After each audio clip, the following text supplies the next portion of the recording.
Que a doce e maravilhosa paz do Senhor Jesus esteja no seu coração. Seja muito bem-vinda a mais uma aula da nossa escola bíblica. Nós estamos estudando a lição Aviva a Tua Obra, escrita pelo pastor Elinaldo Renovato. E o tema de hoje da quinta lição será o avivamento na vida da igreja. Nós sabemos que a igreja é o corpo místico do Senhor Jesus. A igreja é a comunidade dos santos, a igreja é o templo de Deus, é o santuário do Espírito. A igreja, ela foi inaugurada no dia de Pentecostes, em Atos capítulo 2, e seguiu de forma ininterrupta e chegou até o século 21. E essa igreja, ela sempre foi renovada, foi avivada. E o tema de hoje é o avivamento da vida da igreja, tendo ênfase justamente nos primórdios da própria igreja. Os objetivos desta lição serão, primeiro, expor a realidade do batismo no Espírito Santo e o público-alvo, já que a igreja foi inaugurada com o poder do Espírito Santo, a capacitação divina para testemunhar. Tem essa realidade que faz com que a igreja se torne dinâmica. Segundo, examinar o dinamismo da igreja apostólica, como aquela igreja ela viveu movida por um dinamismo promovido pelo próprio Espírito, em uma vida de quebrantamento, de unidade, de serventia ao reino de Deus e de temor à sua palavra. Em cada alma havia temor. Eles estavam juntos na partilha do pão, na comunhão. Eles estavam juntos perseverando na doutrina dos apóstolos. Então, isso são os elementos que compõem o dinamismo da igreja apostólica. Terceiro, demonstrar a importância de um ministério ungido para os dias atuais. O nosso texto áureo, ele diz assim: e todos, sem exceção, foram cheios do Espírito Santo e começaram a falar em outras línguas, conforme o Espírito Santo lhes concedia que falassem. O livro de Atos dos Apóstolos, ele começa com Jesus dizendo para os discípulos que não saiam de Jerusalém até que do alto sejam revestidos de poder. Eles eram crentes, eram salvos, já foram escolhidos como apóstolos, agora para formar a nova comunidade que seguiria, orientada pelo Espírito, com a ausência do Jesus físico em carne. Essa igreja ela ia precisar da capacitação sobrenatural para poder realizar o testemunho sobre a pessoa de Jesus, da sua ressurreição. Essa igreja iria enfrentar as maiores intempéries da vida, diante da rejeição dos judeus e diante da perseguição romana e dos gentios. E ela é inaugurada no dia de Pentecostes. Estavam todos reunidos no mesmo lugar. Eles não estavam de joelhos, estavam sentados, diz o texto sagrado. De repente, um som estridente, barulhento, como de um vento veemente e impetuoso. Então esse som vem como de um vento agressivo. Não é um vento, é como de um vento. E ele entra na casa, esse som. E o texto sagrado nos diz: chegando o dia de Pentecostes, o 50º dia depois da Páscoa, passaram 50 dias, Jesus passou 40 dias com eles, agora passou mais 10, deu o 50º dia, que é a palavra penta, que é 5, Pentecostes, 50 dias. Cumprindo-se o dia de Pentecostes, que é o dia da festa da colheita, das primícias, estavam todos reunidos num só lugar. De repente, veio do céu um som, como de um vento muito forte, e encheu toda a casa, na qual estavam assentados. E viram o que parecia línguas de fogo. Foi visto algo que lembrava línguas de fogo, que se separaram e pousaram sobre cada um deles. Todos ficaram cheios do Espírito Santo e começaram a falar noutras línguas, conforme o Espírito os capacitava. No transcorrer do próprio texto, nós veremos que o Espírito inaugura a igreja dando um sinal profético, e Pedro vai interpretar que é o cumprimento da profecia de Joel, que diz que nos últimos dias Deus derramaria do seu Espírito sobre toda a carne, seja sobre as crianças, seja sobre os jovens, sobre os anciãos, todos, sem exceção, sobre os servos, sobre os senhores. Não interessa mais a posição social, não interessa mais a definição do gênero. O que interessa aqui é que estejam em Cristo, eles serão cheios do Espírito Santo. Essa promessa, ela se destina a todos que de fato formam a igreja do Senhor. E todos foram cheios do Espírito Santo. Era a inauguração. E o sinal profético? Foram vistas e ouvidas. Eles viram e ouviram línguas que se chama de xenolalia. Xeno, que quer dizer estrangeiro. A xenolalia são línguas estrangeiras das nações. E nesse momento existe a glossolalia, que é o falar em línguas estranhas, que são línguas espirituais, não conhecidas, e tem o fenômeno aqui da xenolalia, que é a língua estrangeira. Por exemplo, você fala de xenofobia, que é medo do estrangeiro, do estranho.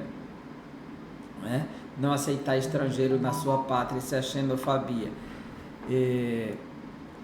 O que vai acontecer aqui é uma xenolalia, inicialmente como um sinal profético de que a igreja tem que comunicar a todas as nações as verdades divinas, que a nova era começou, a era do Espírito,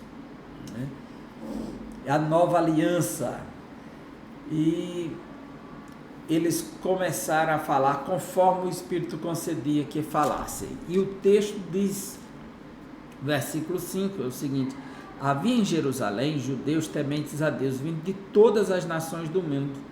Ouvindo-se o som, ajuntou-se uma multidão que ficou perplexa, pois cada um os ouvia falar em sua própria língua. Quer dizer, eles vieram das nações e vão ouvir esse manifesto aqui na sua própria língua. E atônitos e maravilhados, eles perguntavam: acaso não são galileus todos estes homens que estão falando? Então, como os ouvimos cada um de nós em nossa própria língua materna? Os galileus, eles falavam aramaico, que é a região norte da Galileia, da Palestina, falavam aramaico. De repente estão ouvindo suas próprias línguas. E quem são eles? Língua materna. E ele diz em nossa própria língua materna: partos, medos, elamitas, habitantes da Mesopotâmia, Judeia, Capadócia, do Ponto, da província da Ásia, Frígia, Panfilha, Egito, partes da Líbia, próximos de Cirene, visitantes vindos de Roma, lá do extremo norte da Europa. Olha só, todos reunidos e ouvindo o povo de Deus falando na sua própria língua. Isso é um fenômeno aqui muito exclusivo para esse momento da história da igreja. É bem verdade que há testemunhos que pessoas receberam a oportunidade de Deus de falar um idioma estrangeiro.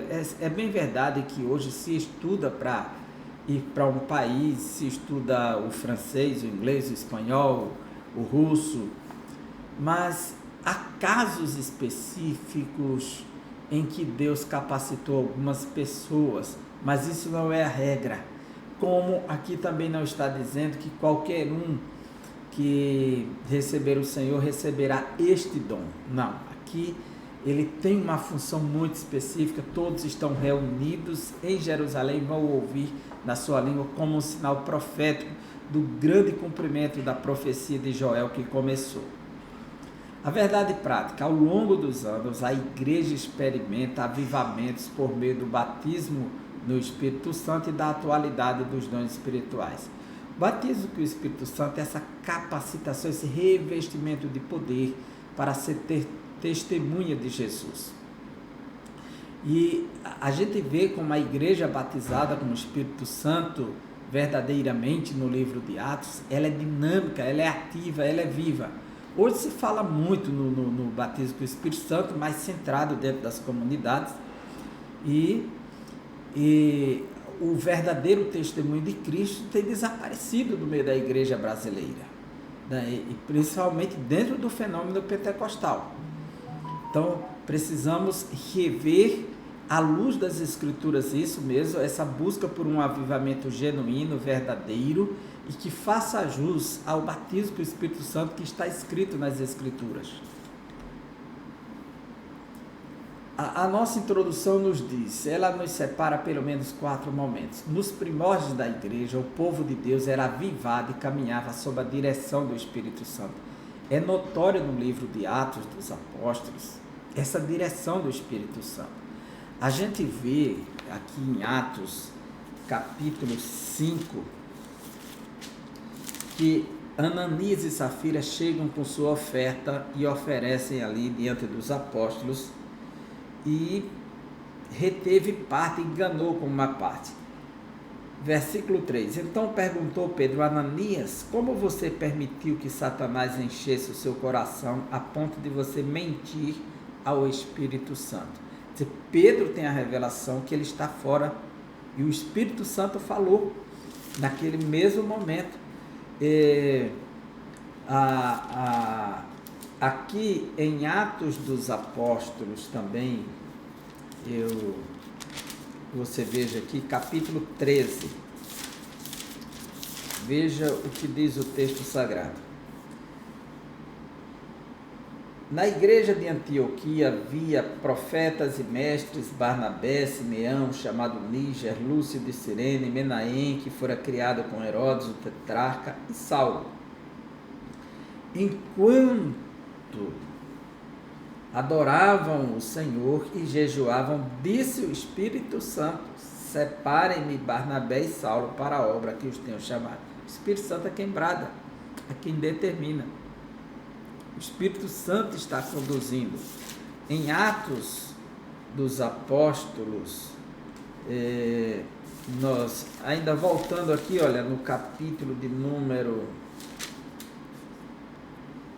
11, capítulo 11,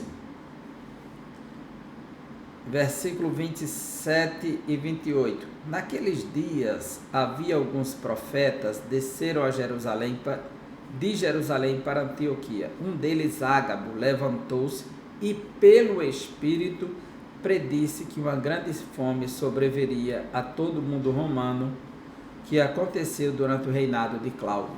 Quer dizer, essa igreja está sendo alimentada, orientada pelo Espírito Santo. Em Atos capítulo 16, Paulo está realizando sua segunda viagem missionária. Capítulo 16, versículo 6. Paulo e seus companheiros viajaram pela região da Frígia e da Galácia, tendo sido impedidos pelo Espírito Santo de pregar a palavra na província da Ásia.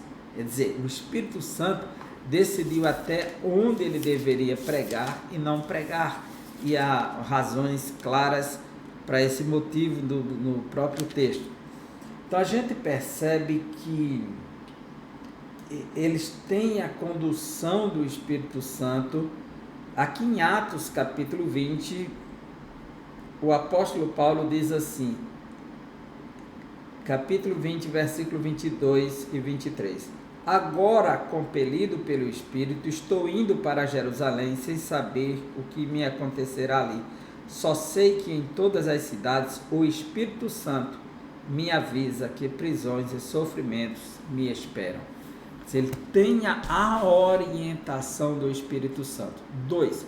Por isso, nesta lição, estudaremos o papel do enchimento do Espírito no avivamento primitivo. 3. Analisaremos o aspecto dinâmico da igreja, de ser movida pelo poder. Dinâmico em dínamos, é o poder.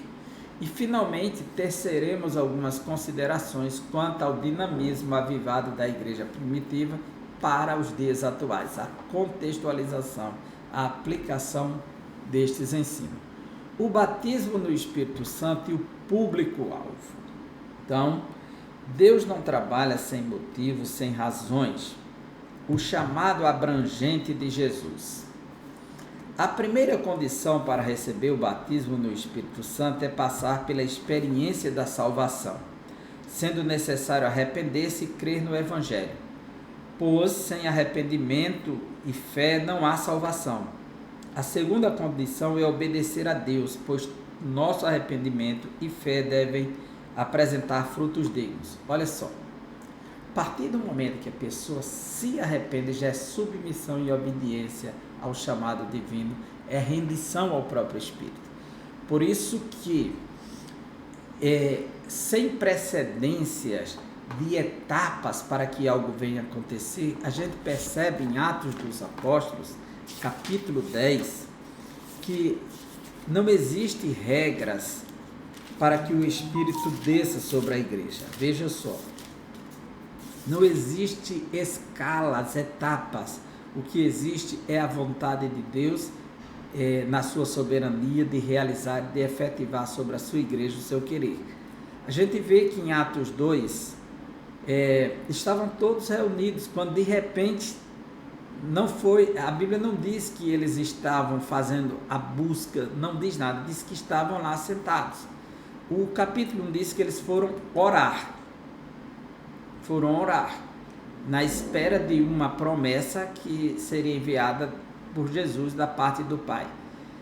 No capítulo 8 de Atos, que acontece na cidade de Samaria, Pedro e João, que são homens capazes, e estendem as mãos e os homens recebem o revestimento de poder.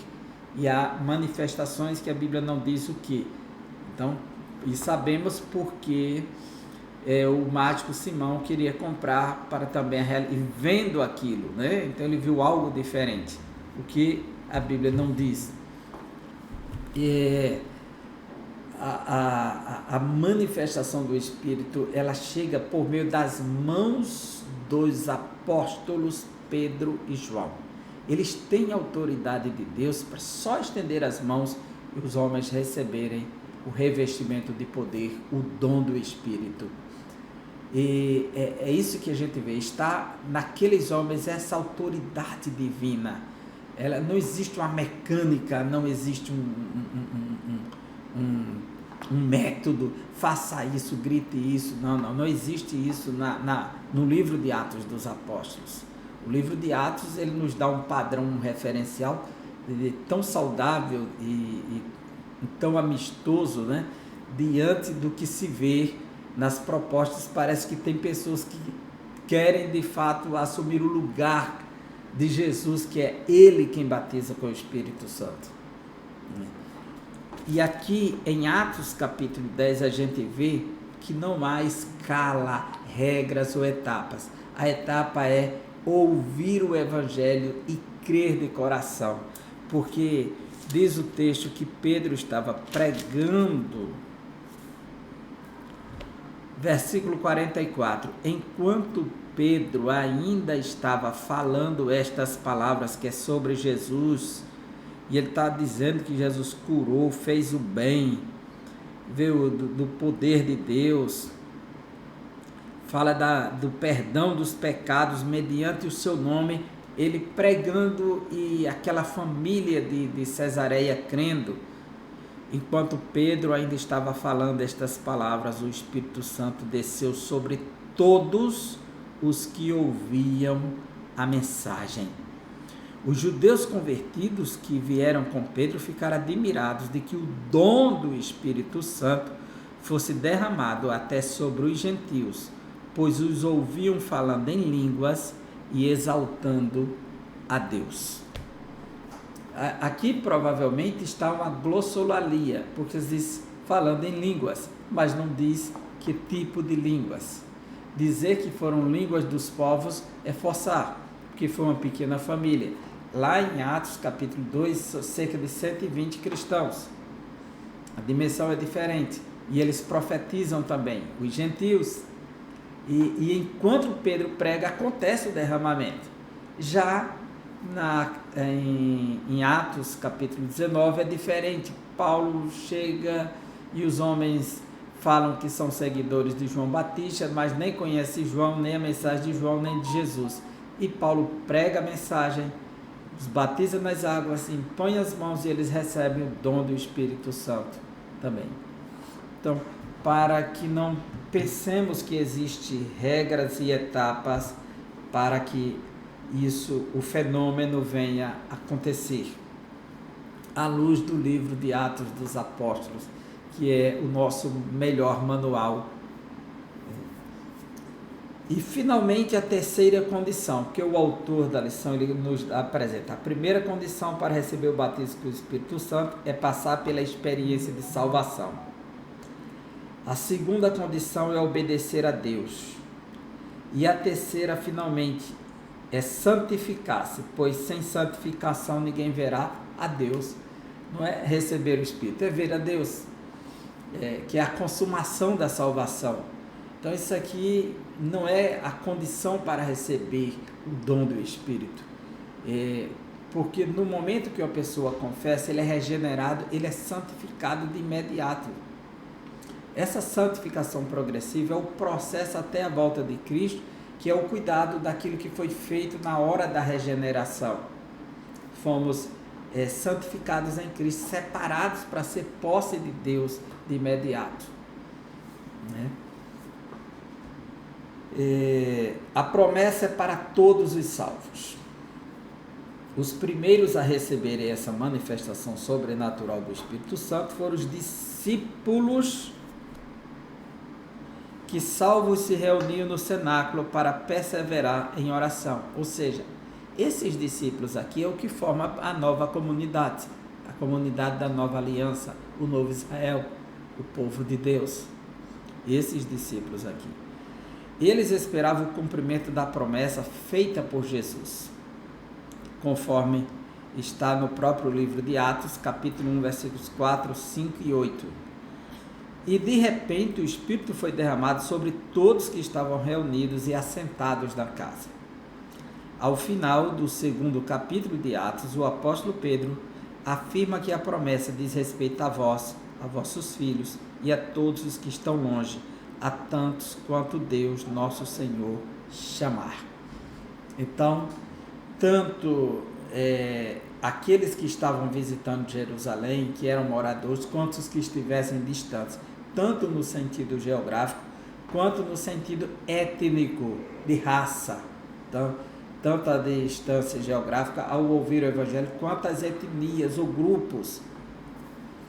Assim, o texto bíblico atesta a abrangência atemporal, que não se limita ao tempo da promessa, atemporal e perene da promessa. O batismo no Espírito Santo é para todos os salvos em todas as épocas, culturas e geografias. Se a função do Espírito é revestir alguém para ser testemunha de Jesus, conforme Atos 1:8, logo só pode ser testemunha quem está revestido do poder. Quem de fato recebeu o batismo com o Espírito Santo. Por isso que o batismo ele precisa ser visto como batismo para a igreja e não para alguns da igreja. O batismo, porque só poderia enviar alguém para evangelizar, para testemunhar de Jesus, se ele estivesse batizado com o Espírito Santo, que a regra é clara em Atos 1:8. Recebereis a virtude do Espírito Santo e ser-me-eis testemunhas. Então, para ser testemunho de Jesus, é preciso ser revestido do poder. É o que o texto está dizendo, não há nenhuma confusão em relação a isso. Diz que esse batismo é para a igreja, não para alguns da igreja. O engano dos cessacionistas. O cessacionismo é uma doutrina que diz que os dons cessaram com o tempo. Agora, deixe-me esclarecer algo aqui. Eu já fiz uma palestra sobre cessacionismo e continuismo, e na pesquisa que fiz, ficou claro para mim que os cessacionistas não diz que cessou todos os dons. Não é isso que eles dizem. Eles dizem que cessaram os dons de maravilhas, os dons de línguas e os dons de profecia. O de línguas, tanto falar quanto de interpretar. E os dons de maravilhas, que é a operação de milagres, e o dom de profecia. Esses dons cessaram. Eles não dizem, em relação aos outros dons, que está no mesmo capítulo, no mesmo contexto, eles afirmam que continuam. Só que a Bíblia não estabelece nenhuma regra sobre dons cessarem. Pelo contrário, ela fala dos dons continuarem até a vinda de nosso Senhor. Veja comigo, primeira carta aos Coríntios, capítulo 1, a carta dos dons espirituais. Paulo escreveu sobre os dons espirituais em quase todas as suas cartas. Coríntios é onde ele mais detalha. E ele nunca fala como algo a ser extinto, a ser eliminado da história do cristianismo. Pelo contrário, é ser buscado, é ser vivido. E aqui em Atos, capítulo 1, primeira carta aos Coríntios, ele diz assim, versículos 6 e 7, porque o testemunho de Cristo foi confirmado entre vocês, de modo que não lhes falta nenhum dom espiritual, enquanto vocês esperam que o nosso Senhor Jesus Cristo seja revelado.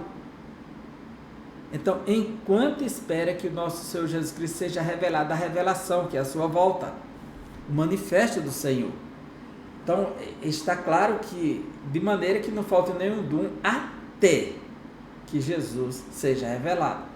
Não existem limites impostos para que os dons estejam limitados, circunscritos apenas à era apostólica. Essa doutrina cessacionista, ela não tem fundamento escriturístico, isso é apenas um texto. Se a gente parte para Coríntios 12, a gente vai perceber que Paulo está falando dos dons como algo a ser buscado, a ser vivido. Ele estimula a busca, ele não desestimula, como diz Craig Keener, que vão cessar em algum momento.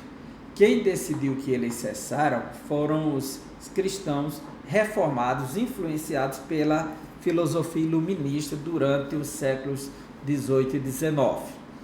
Principalmente quando surgiram, no final do século 19, algumas manifestações em alguns locais, e aí eles começaram a questionar a integridade e a validade daquilo que estava acontecendo em algumas igrejas, principalmente com o surgimento no início do século XX da igreja Irvigitas, Edward Irving, né? Muito antes do movimento pentecostal, do seminário metodista de Charles Parham e da Rua Azusa, muito antes. Então,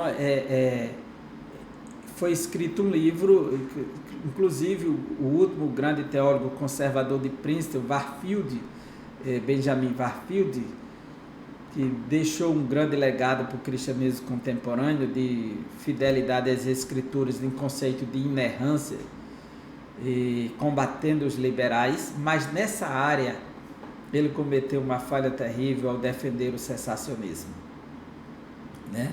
Ele, James Orr, entre outros grandes teólogos que defenderam o cessacionismo. Essa doutrina está viva entre muitas igrejas reformadas, mas não todas.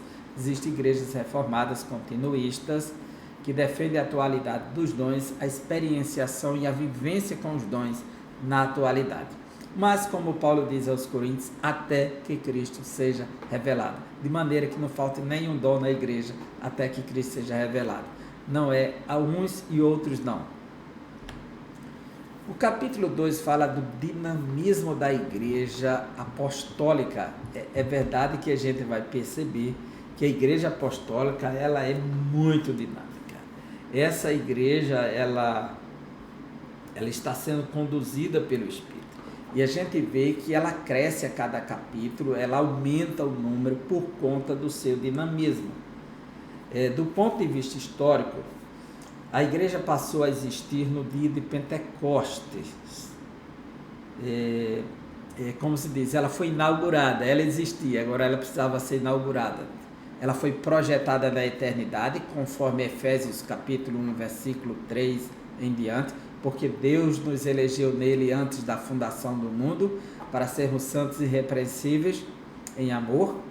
Então ele elege, ele projeta a igreja na eternidade, como povo eleito. Ela é fundamentada na ressurreição de Cristo. Jesus, tu és Pedro, e sobre esta pedra edificarei a minha igreja. Então ele edificou na ressurreição, soprou sobre eles, receba o Espírito, estabelecendo os fundamentos da vida, assim como Deus soprou sobre Adão e ele se tornou alma vivente, e Jesus sopra sobre os seus apóstolos para que eles recebam a sua vida ressurreta. E no dia de Pentecostes ela é inaugurada, projetada na eternidade, fundamentada na ressurreição, inaugurada no dia de Pentecostes. Então essa igreja ela nasce avivada. Assim como o tabernáculo foi consagrado pela descida da glória divina, a igreja foi consagrada pela descida do Espírito Santo. Ela se torna um novo tabernáculo de Deus, a morada de Deus, o Espírito Santo. Tem muita gente que às vezes fica focando muito no templo físico como sendo a morada de Deus. A morada de Deus é a igreja que está dentro desses templos, tá certo? O verdadeiro templo que Deus habita é o templo que ele fez, que é o templo humano, e não o que nós fizemos para nós de pedras. Então a igreja ela é inaugurada com a glória de Deus, a descida do Espírito Santo sobre ela. Depois do Pentecostes, a igreja depois do Pentecostes, os sinais do poder de Deus nos Atos dos Apóstolos podem ser resumidos assim. Primeiro, conversões e batismos. Eles estavam sempre batizando nas águas as pessoas, os quais eram frutos do avivamento espiritual em Jerusalém. Após o Pentecostes, a igreja apostólica pregava na autoridade do nome de Jesus. Eles encheram a cidade com esse nome, na unção e no poder do Espírito Santo. Por isso, nessa igreja havia perseverança na doutrina, na comunhão e na oração. Veja que coisa dinâmica e tremenda essa igreja. Havia também temor, sinais e maravilhas. A gente vê que há muitos milagres, além de cuidado especial para com os irmãos carentes, quer dizer, a preocupação com o próximo, a ideia de amar a Deus sobre todas as coisas verticalmente e o nosso próximo como a nós mesmos. Isso era perceptível ali. O avivamento espiritual da igreja apostólica revela um profundo compromisso em duas esferas, a espiritual, piedade, palavra e oração, e social, comunhão e suprir a carência do próximo. Então ninguém ficava fora dos padrões de sustentação dentro da própria igreja. Um ministério ungido para os dias atuais. Então tudo isso é um padrão, eles estão vivendo, e se a igreja atual é continuidade daquela igreja, ela precisa viver essas dimensões. Na unção do Espírito, o termo unção aqui é uma metáfora de ser ungido, né? Ser consagrado. A pregação cristã deve ser acompanhada de poder, sinais e milagres. Esses sinais podem ser manifestos por meio de salvação de vidas para Jesus, expulsão de demônios, imposição de mãos sobre os enfermos para serem curados, e isso vai consolidando o ministério eficaz da igreja, né? Ela quer estar debaixo da unção, da direção do Espírito, está ungida pelo Espírito e não pelo óleo dos homens. Um ministério avivado, ungido pelo Espírito Santo, é indispensável à missão da igreja nesses dias. E autenticado por Deus, que tendo a aprovação de Deus, a chancela de Deus, ele foi autenticado por Deus. Um ministério ungido não se desenvolve apenas por intermédio dos instrumentos formais e acadêmicos dentro dos padrões hermenêuticos, exegéticos e homiléticos da pregação. Esses elementos fazem parte da busca de um servo de Deus para ministrar com excelência. Porém, acima de tudo isso, ele precisa ver que todos esses instrumentos são importantes para o aprimoramento do obreiro. Mas só eles não bastam. É preciso depender do Espírito Santo. É preciso que Deus aprove o trabalho do obreiro. Diz que o salmista orou: aprova o trabalho de nossas mãos. Jesus autenticou a pregação dos discípulos, confirmando a palavra com os sinais que se seguiram. Será que toda pregação ela é seguida dos sinais? Toda pregação há conversão? Em toda pregação há milagres, curas, expulsão de demônios? Não, não é? Então isso seria a ausência dessa unção, deste poder. Como caracterizar isso? Estamos vivendo dias difíceis em que, ao voltar o nosso olhar para o livro de Atos, para as cartas, é um despertar para uma busca maior, para de fato viver um verdadeiro avivamento. Glorifica a Cristo, um ministério na unção do Espírito Santo, um ministério autenticado por Deus, um ministério que glorifica a Cristo. O ministério ungido pelo Espírito glorifica a Cristo e não o homem. Não há estrelismo, há glória para o Senhor. Não por acaso, nosso Senhor declarou que a missão do Espírito Santo é glorificá-lo. Jesus disse que glorificou o Pai no seu ministério e agora o Espírito da parte do Pai que ele vai enviar, este me glorificará.